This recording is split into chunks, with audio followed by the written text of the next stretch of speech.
And let's see here. This shot is going to be right here. And you're not going to talk to the camera at all. You'll be talking to David. Today, Yeah, so it will be a conversation between you and David. Pretend like this camera doesn't exist and Right.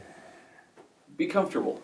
Of course. I am. Excellent. Good. But Pat may, sometimes I get a little ahead of myself in these, and so Pat may jump in with a question, but try not to.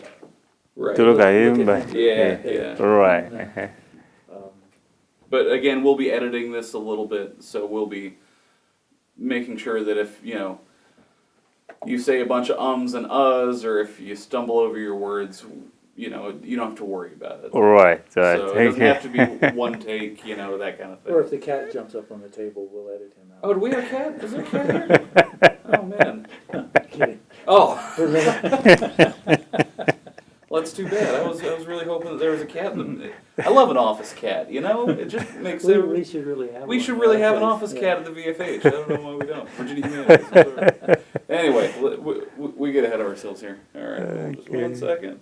All right, and we are good to go whenever you guys are, I believe. Okay, and we usually ask just if you would start out by telling us your name and where you're from, Congo, and where we are sitting.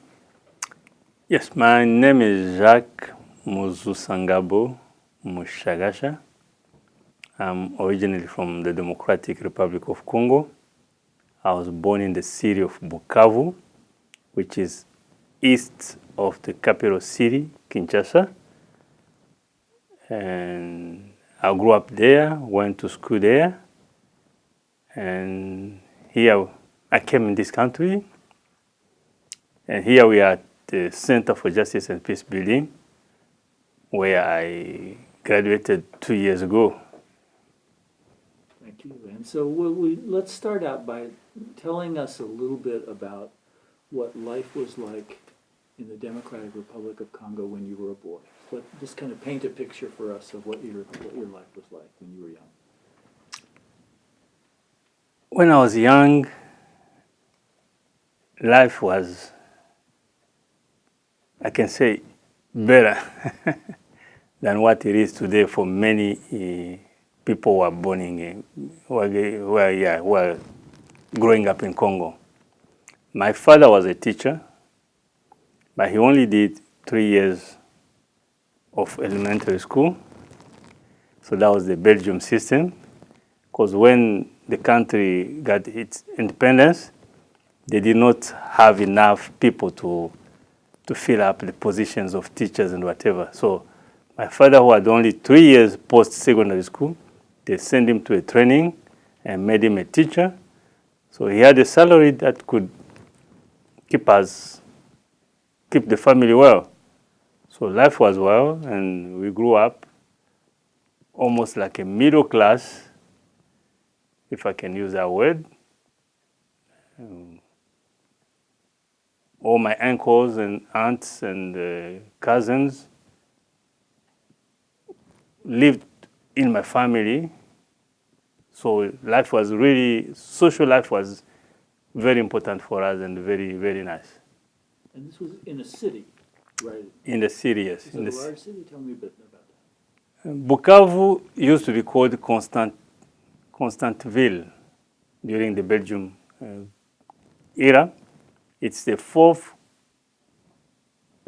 largest city in Congo, just near the Lake Kivu. Lake Kivu is one of the deepest lakes in the world, in Africa, if not in the world. So that's where Bukavu was located. And it was a city that white people, colonialists, liked a lot because of the climate. It has almost like a climate around the Mediterranean. So not hot, not cold, very cool the entire year. So you mentioned the colonialists. Could you feel the legacy of that time when you were growing up? Were there still European influences, Belgian influences, or had that all disappeared by that time? No, it hasn't disappeared yet because in all high-level positions, they had they had Belgium people holding those positions. And our parents used to talk a lot about that. It seems as if maybe they suffered too much. And they were beaten. I remember my grandfather, his favorite name was Dioporco, because that's the name that they used to call him during the colonial era. So he was proud of it because he did not know what it meant. But when I grew up, I happened to know that Dioporco means pork. so yeah, the influence was still there. The presence of Belgium was still there in high-level positions, but it was disappearing little by little. But this was a time of peace. Oh, Is yes, that right? yes, When you were a young boy, teenager. yes. And then what happened? I mean, how did you move from the country move from a time of peace to a time of war? But for 32 years of the reign of Mobutu, we had peace. Yes, we had some conflicts here and there between some people, some tribes, but it was not really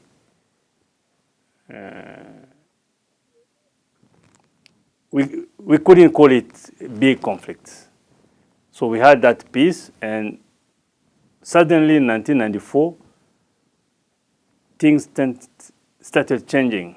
There was a genocide in Rwanda, and more than 1.2 million refugees came in Congo, and I think the country was not prepared to receive that number.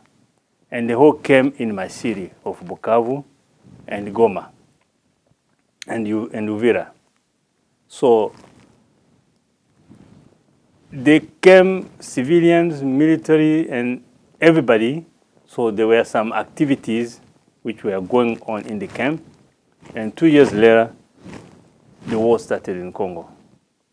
So basically, on the political level, people wanted Mobutu to move out of power. After 32 years, he was becoming really a dictator. So political parties was fighting him, and the population too. So, but also, I think he was becoming useless for those who have used him for 32 years, because the Cold War was over. So those two elements make it possible for him to be toppled. But when he was toppled, we thought that, okay, the liberation is there, peace will come. It did not last a year. And in 1998, another war started. So that was the most dangerous and cruel. Yes. But it was a civil war. It's a civil war within Congo, not a war with its neighbors, right? It's complicated. It's complicated. Myself, I would never call it civil war. Many people tend to present it as a civil war, but myself, as an insider, but also as somebody who reads all the reports from many other agencies, because if you go and read the reports from any agencies, they will tell you that Rwanda has invaded Congo twice. So civil war is between people inside the country. But when you read a report which tells you a country has invaded another country, so I don't know if I can use the term civil war there. So how did you and your family experience the war? Was it difficult for you personally? Did life for you go on more or less as it had? What was your experience of those early years of war? Oh, it was very difficult. it was very difficult. Because, first of all, when you go to school, it's with the ambition to start a career. So when I finished my undergraduate, I went to Burundi to teach. Because I did history, I'm a teacher by formation. So, but there, a war started. The president was killed. The first democratically elected president, Melchior Ndadaye, was killed, and I had to come back home, hoping that, okay, I'll go back home and start working there. And only a few years later, the war started, so all my career was jeopardized. Secondly, my father was sick at that time, so I'm the firstborn in my family, and in our culture, it's the responsibility of the firstborn to take care of his parents. So I had the responsibility to take care of them. I didn't have a job, because they all started. So on that angle also, it affected me a lot. I had just married when I had a job in Burundi. So which means I had two kids that I was supposed to take care of already at that time. So yeah, the wars that affected me on a personal level, it really affected me on a personal level, yes. So you fled the war in Burundi, Yes, came back to war in Congo.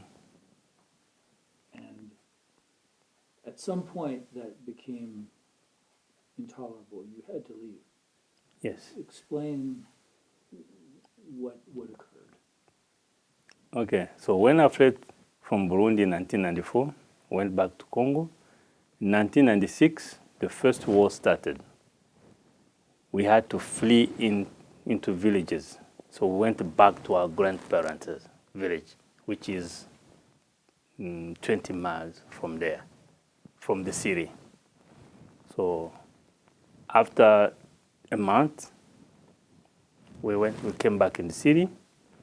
Well, the war advanced towards the capital city, so we were almost now liberated, as they used to say, in the east. We remained there for a year and a half, and the second war started. So this second war was, as I said before, more cruel than the first one. Because the reason why the second war started is because the president, which was brought to power with the help of Rwanda and Uganda, broke ties with his allies. So when he broke ties with them, he asked them to go back to their country. But I think they did not like that. So they came back in 1998, August 2nd. So here, many people were killed. And people who were lucky to flee had to flee for their lives. So that's how I left my country. And so you fled. I Did fled. your family stay? How did that? We had to make a choice, and it was not an easy one, with my wife and my father and my mom. So as I said before, my father was sick. My mom was taking care of him. So I had a wife, but the people who were mostly in danger were educated people, economic leaders, religious leaders. At that time, they had even beheaded one of the archbishops just to create terror in the city. So they decided that I had to leave the country, because at least they were not going after women so much. And that's how I fled with many other of my friends who were also educated and community leaders. Where did you go? I went to Burundi. I remember going there with a small book bag with one pant and one shirt, just because I did not want the people at the border to think that I was fleeing. So I want them to thought that I was maybe going just to visit and I'll come back. So I went to Burundi, where I have some relatives, and they helped me find some paperwork so I can now go to Zambia. And 2 weeks later, they got the paperwork, which was not easy, and I found myself, I took the ship and went to Zambia along the Lake Tanganyika. And when you went to Zambia, there was a large group of Congolese already there? Was it a refugee camp place? But Zambia has always received, being an open country receiving refugees. Because I remember they said that the first refugee camp in Zambia was created around 64 or 74, something like that, which received refugees from Angola. So all refugees from Angola, Congo, and whatever were sent in that camp, Mwange camp, but which was on the west side. And because I was coming from the east side, there were not many refugees in Pulungu, where I coasted. So I was among the first maybe 10 people there.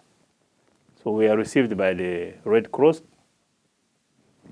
We were sleeping near the lake, where it's very hot, so under a tent. So during the day, maybe can go up to 90 or 100 degrees Fahrenheit. During nighttime, you have all the mosquitoes coming from the lake. So it was not easy, and we spent 4 months there in that condition. When we reached the number of 72, that small place could not longer contain us. So that's why they sent us in the new refugee camp that they opened. So we were the first one to open that refugee camp. Yeah. And what was life like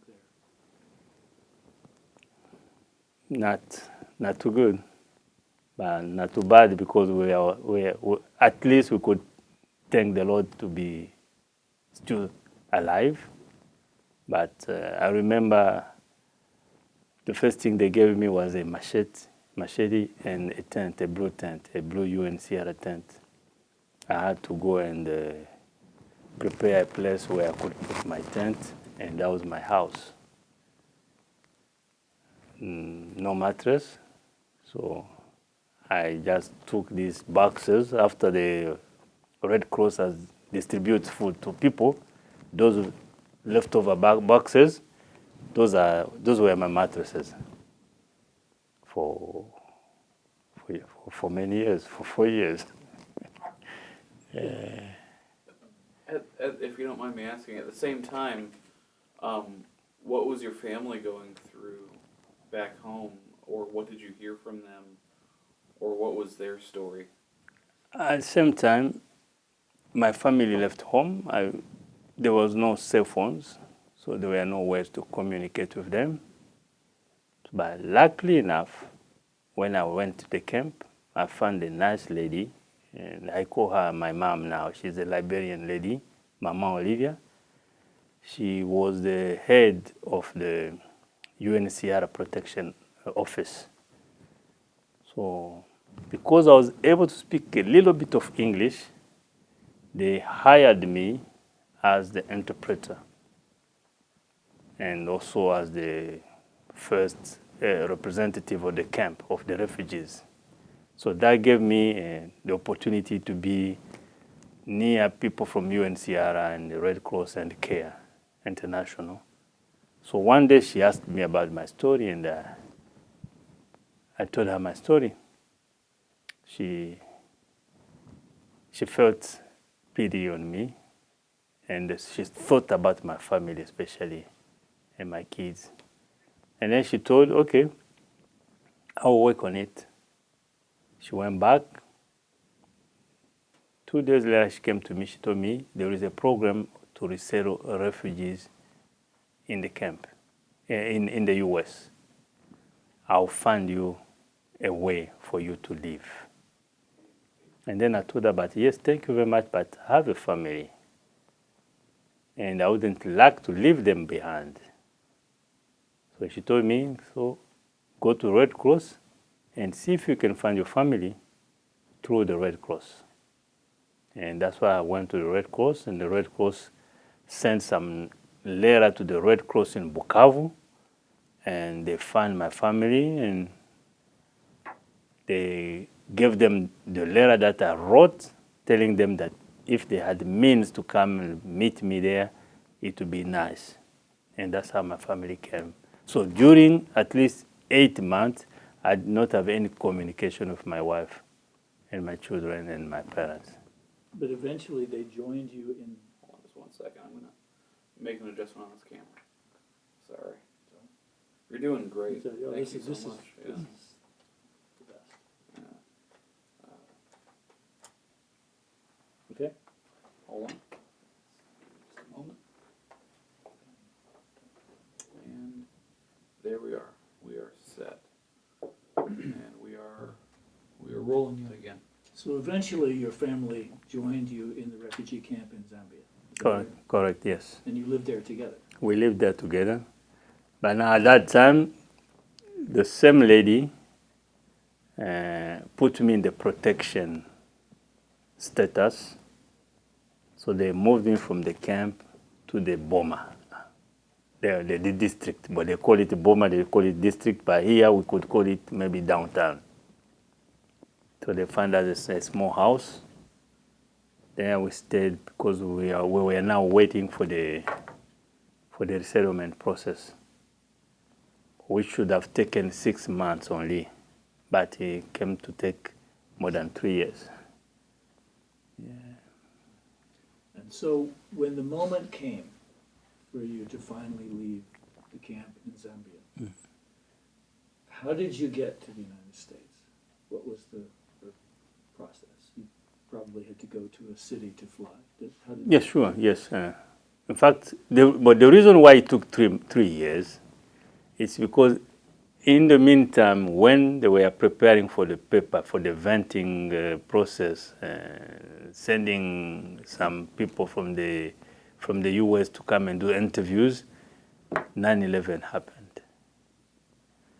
And that locked us out again for 2 more years. So during that time, we were waiting for people to come and do the venting process. They were not coming.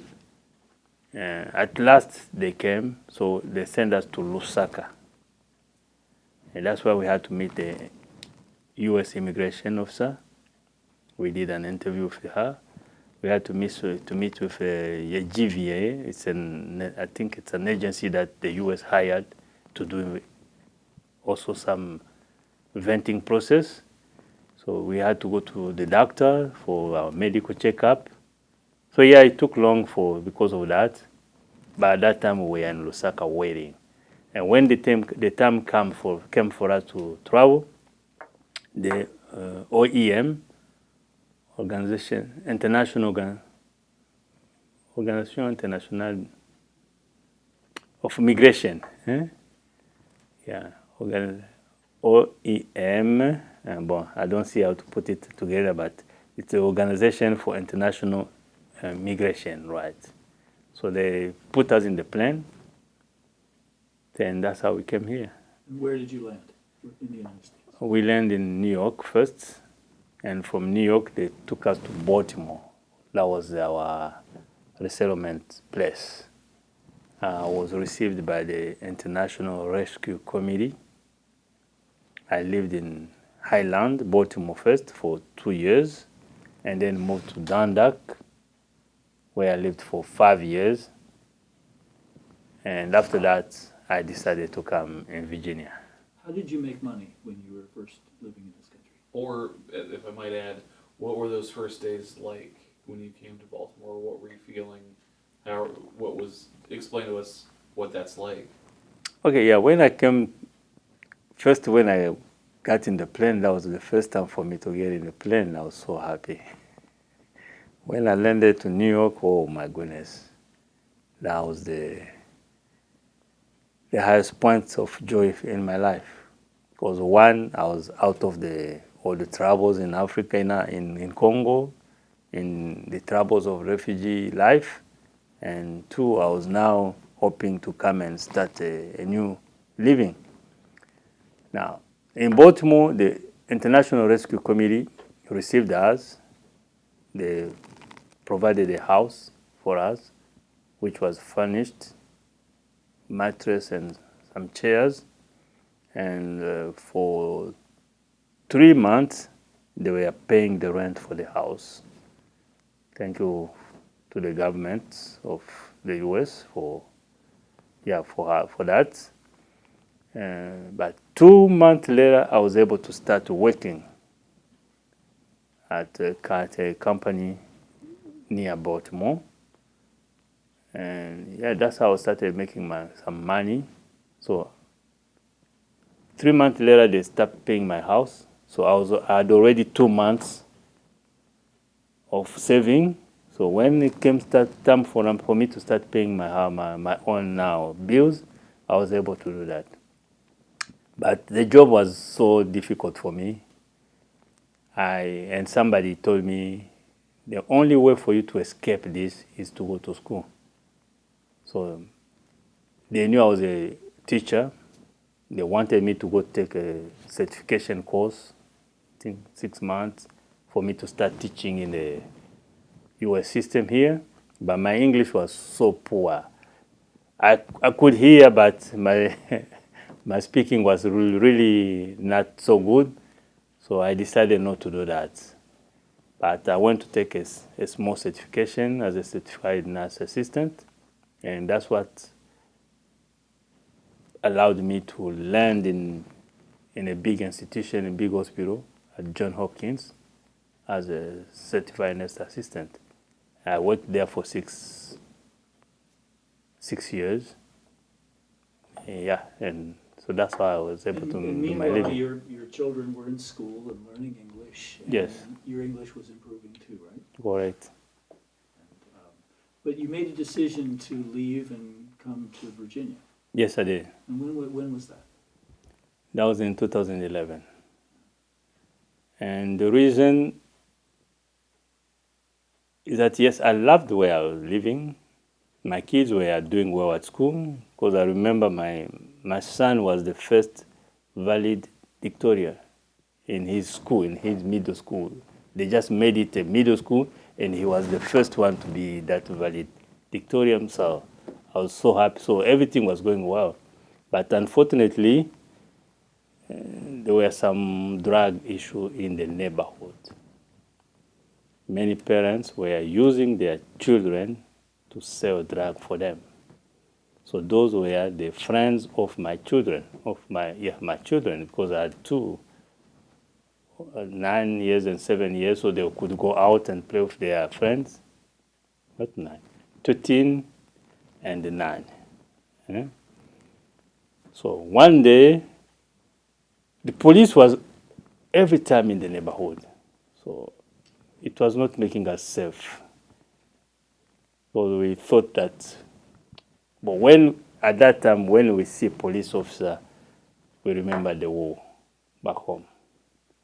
But anyway, we did not know why they were always in the neighborhood. And one day, my wife saw a small 13 years old or 14 exchanging drug and getting dollar. So from that time, we decided that it was time for us to leave that neighborhood. And it's a story that I usually tell everybody because I thank the Lord for that. 2 months later, 13 boys in that neighborhood were caught by the police. So if we had stayed in that place, my son could have been caught also. it's something which is painful for me because I had already bought a house, a mortgage, but I had to leave that house because of the situation which was not good in the neighborhood there. How did you decide to come to Harrisonburg? I had two reasons. One time we came to visit one of our pastors back home who lived in Stanton. So we did a stop in Harrisonburg where we had a friend. And I found Harrisonburg to be a small but very pristine place. And two, we had a church nearby. So 40 minutes I can go to church. And so three, we had already that idea of moving. We really wanted to move and to go somewhere. So when I went back, I talked to my wife and told her that, yes, I saw a nice place where we can raise our kids very well. She accepted and we moved. I think the decision took only maybe 2-3 months and then we decided to move. Harrisonburg defines itself as a welcoming community. Did you feel welcome? Very, very welcome. Yes, I really appreciate the way people here welcomed me in the neighborhood. Even here at CJP2, I could see that, yes, Harrisonburg is a welcoming city. Because, just an example, in 2014, I started losing my sight. So I was totally blind. I was using a cane to walk. But the teachers at the high school where my kids went to school, Spotswoods, they were organizing themselves, the teachers and the coaches, to come and pick my kids every day to take them to the basketball practice, to their football practice, and bring them back. If there is any tournament, they were coming and get them, take them to the tournament. Friday, Saturday, Sunday, and Sunday they bring them back. So that made me feel at home. Because back home, we have cousins, we have uncles. So if you're not able to do anything, your cousin will do it, your uncle will do it. So we live in community, and I found that community here. Well, here at CJP2, it was the same thing. The first day I was in class, and my colleague noticed that I could not see very well. They offered themselves to start taking notes for me, to start holding me on, so that I don't trip and fall down. And they were really, really helpful. And for that, I even joined the Welcoming Harrisonburg Council, in which I'm a member. So the community that you found here was not just other Congolese people. No. It was much broader. Much broader. So what was it like interacting with people from very different places? I'm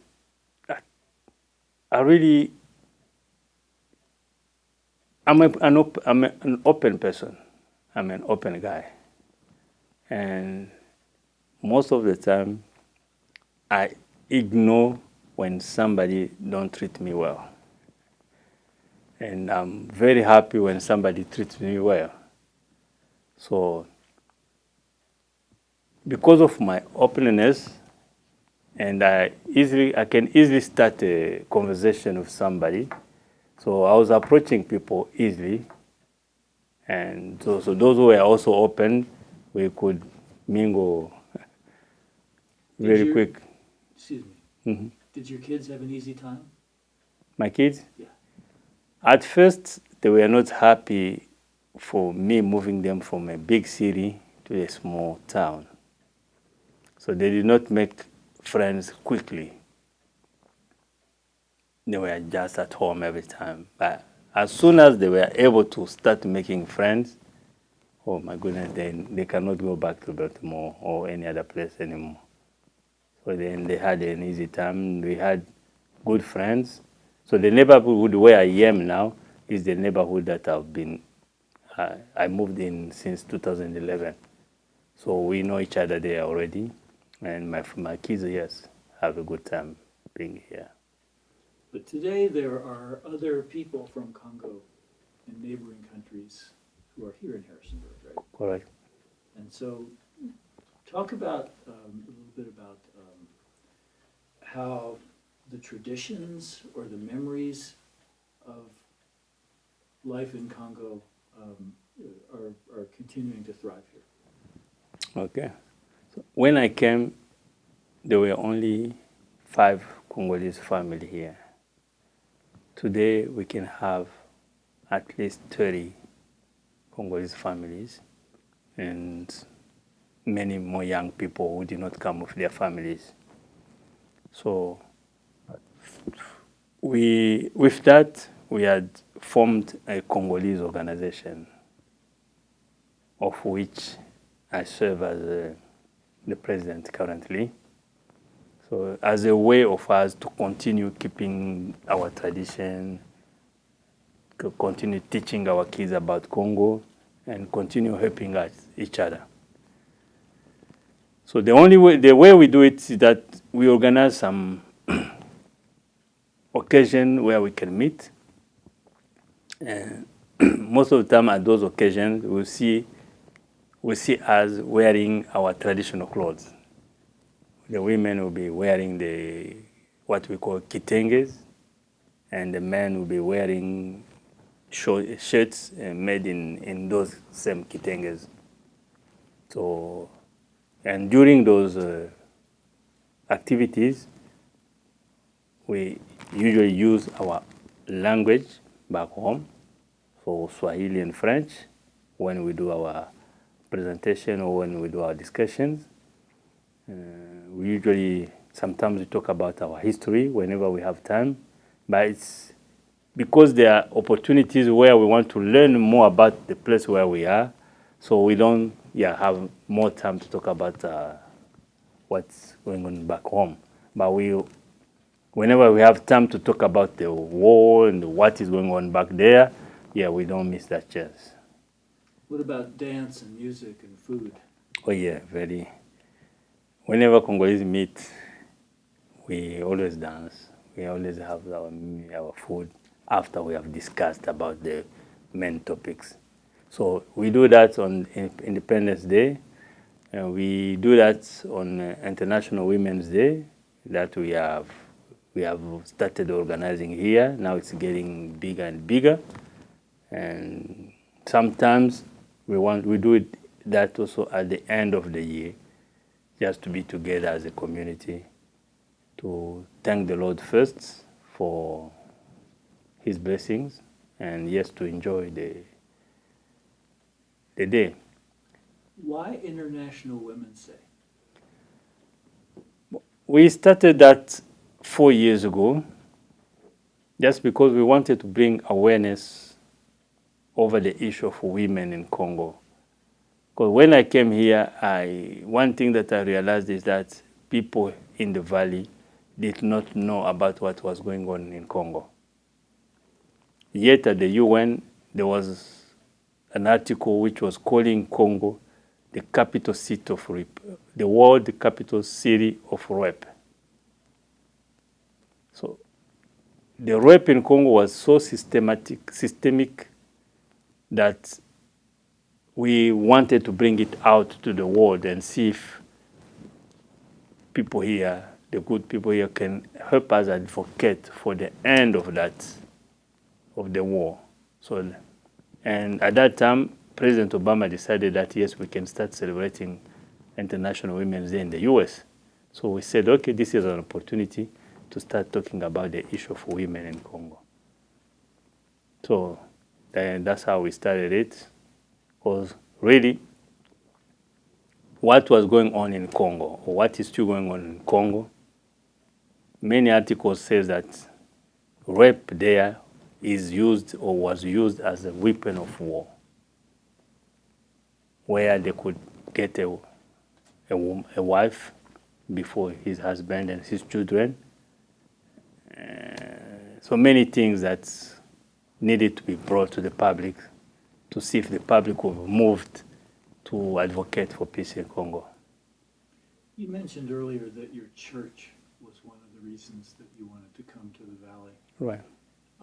Would you talk a little bit about the role of faith in your journey from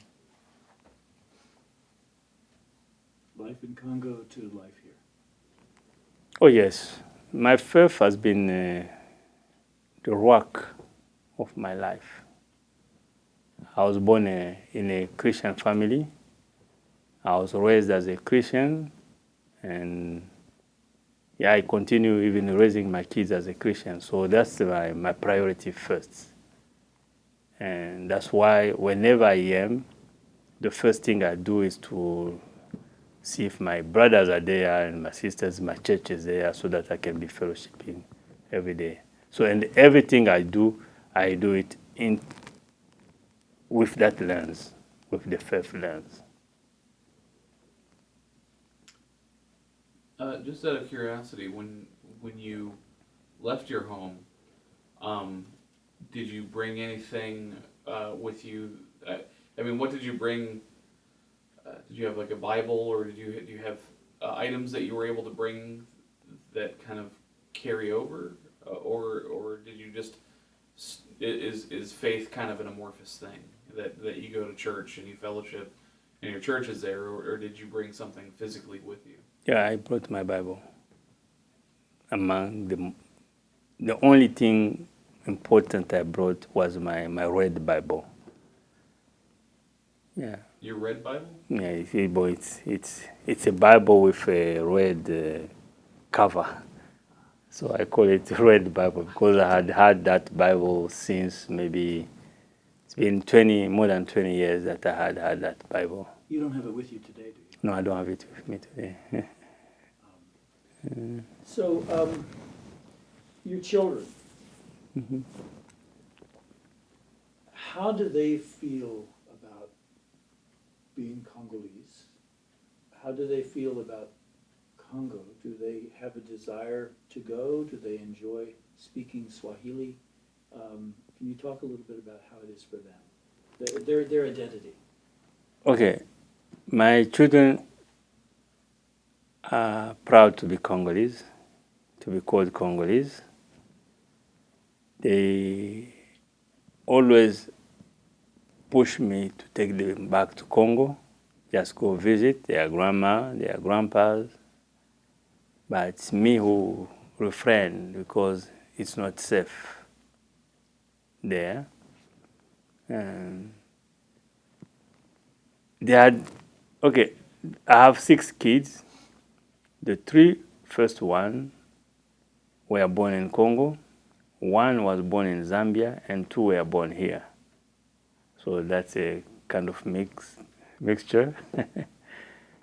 So their identity, although we did all this move, their identity did not change, but their behavior or the influence of the countries where we have passed has really affected them, have touched them.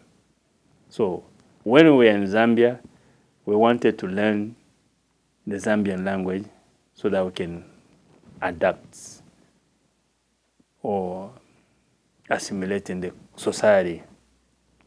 My wife does business, that's what she likes doing.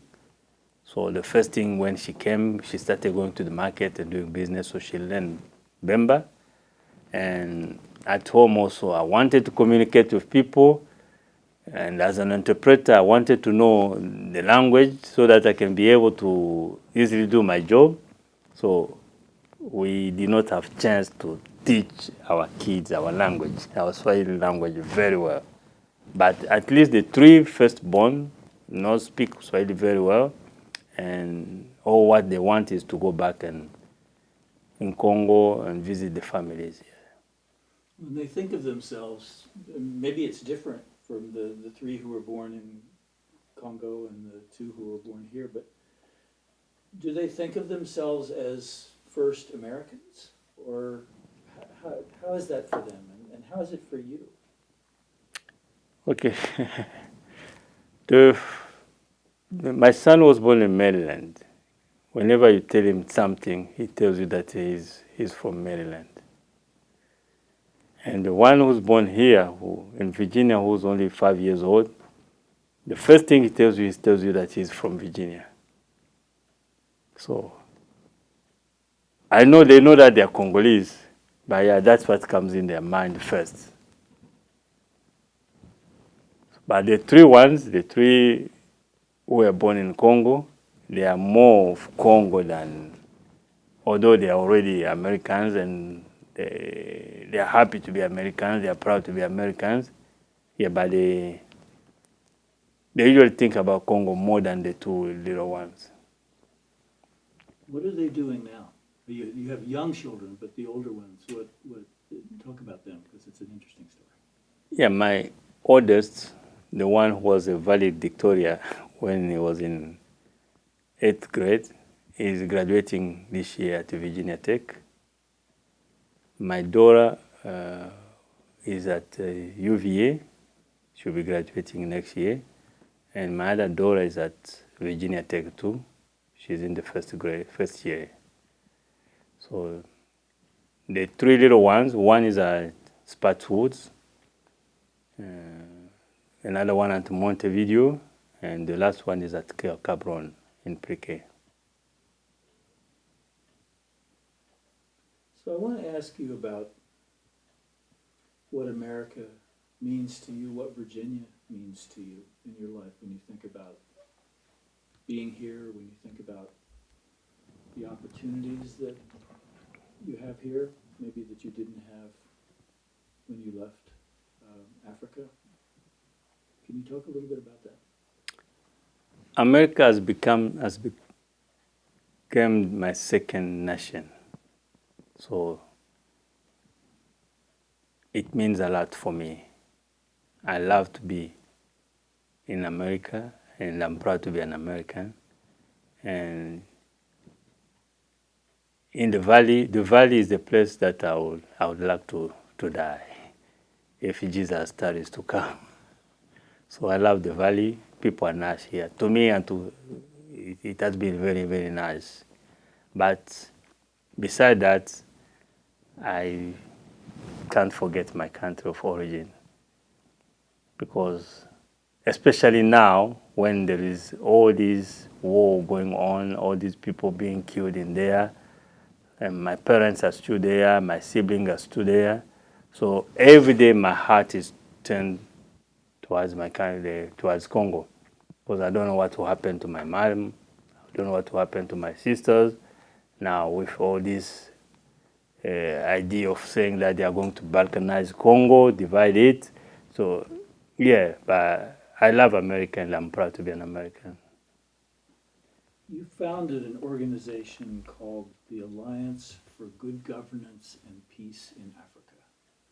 Can you talk a little bit about that? And why you did that, and what is the work of that organization and the dream?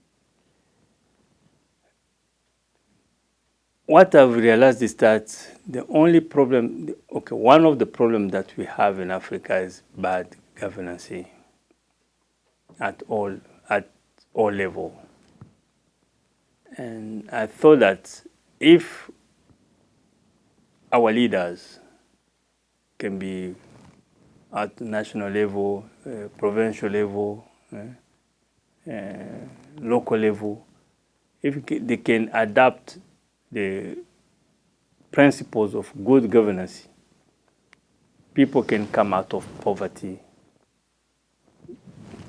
I cannot say quickly, but in a quicker than what is being done today. And that will allow peace, because I read somewhere where they talked about the democratic peace, where they say that democracy don't do war or don't with other democracies. So it means that if we had democracy in our countries, that will avoid us some troubles or some war, some conflicts, because after your two-term mandate, constitutional mandate, if you leave, there's no problem. another president comes in. But if you don't accept to go out, then you prepare the grounds for trouble, for conflicts. So yeah, that's why I founded that organization. Talk some more about your connection with the Center for Justice and Peace Building and Eastern Mennonite University. Yes, it's a great institution. I applied to the Center for Justice and Peace Building in 2013. At that time, I could still see I had my sight okay. I wanted to do peace building studies so that I can be equipped, I can have the skills to go doing implementing the organization in Africa or working for other organizations that are doing the same job, the same thing. So I was admitted, and in 2014, I started my first year here. It has been a great journey for me. I learned a lot. I met so many wonderful people, and I also acquired the skills that I wanted to acquire, so that I can be at least useful for the community or the society in peace building field. What does that mean, peace building? Peace building means, as you hear the word, peace, building peace, helping people to come together, to transform conflicts and build strong communities, peaceful communities, to build the capacities, to reconcile people and even develop the communities. So, although maybe I'm not sure if I can use the word shalom here, it's that process of bringing that shalom in the community. Yes, so that people can live well and enjoy their lives very well. You talk about people living together. And so there are many immigrants and refugees who are coming to Virginia even now. Yeah. And you know that some people are anxious about that. Some people who are already here are anxious about, but we have too many immigrants.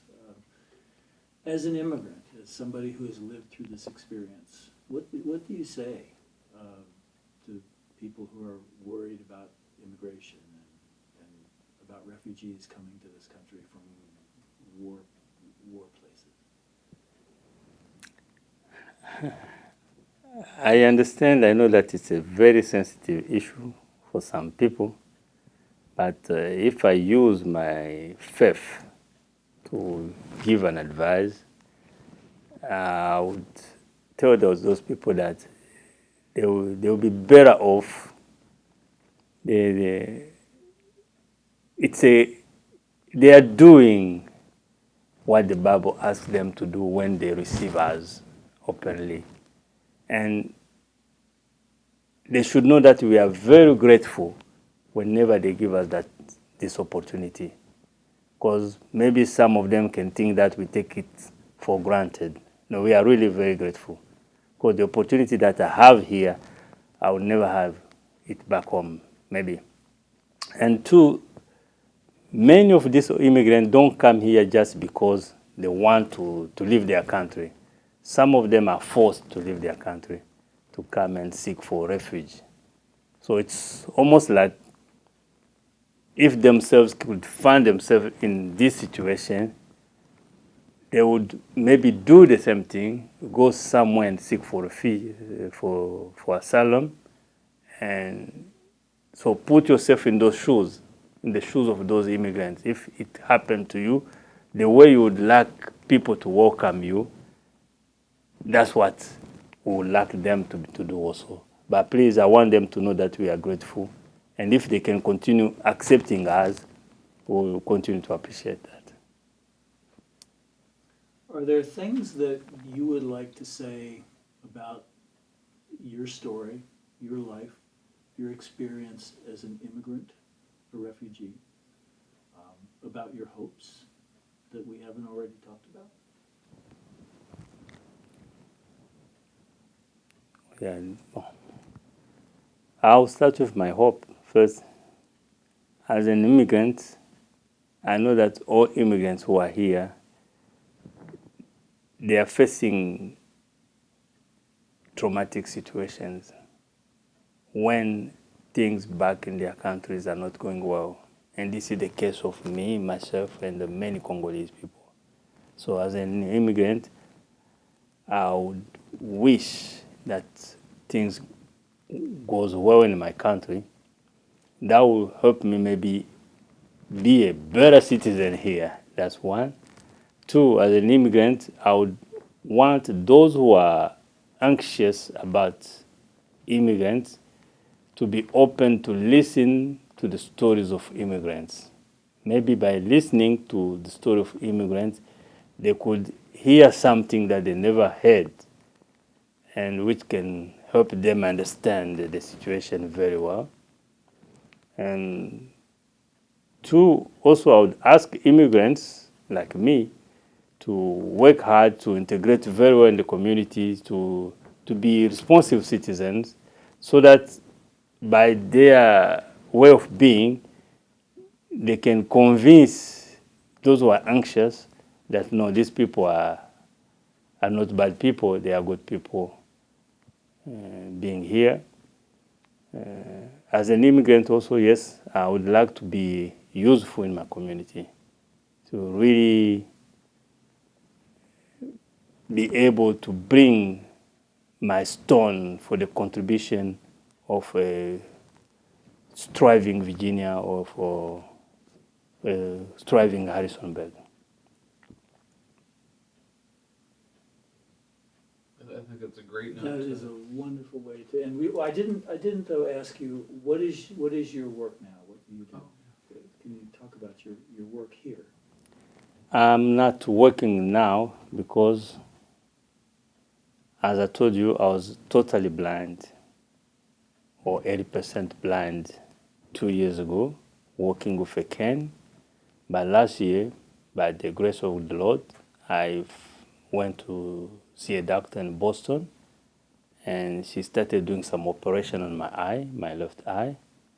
And so now I've recovered at least 65% of my sight, or my vision. So for that reason, I'm not working because I'm still doing my follow-up with the doctor, and I cannot drive anywhere. Now, we are hoping that maybe they'll work on the right eye also, and maybe that's the time when I can start thinking about job. But you are writing. I read an article today that you had written. Yes, I'm able to write because I use JAWS. In fact, I've been using JAWS for my studies.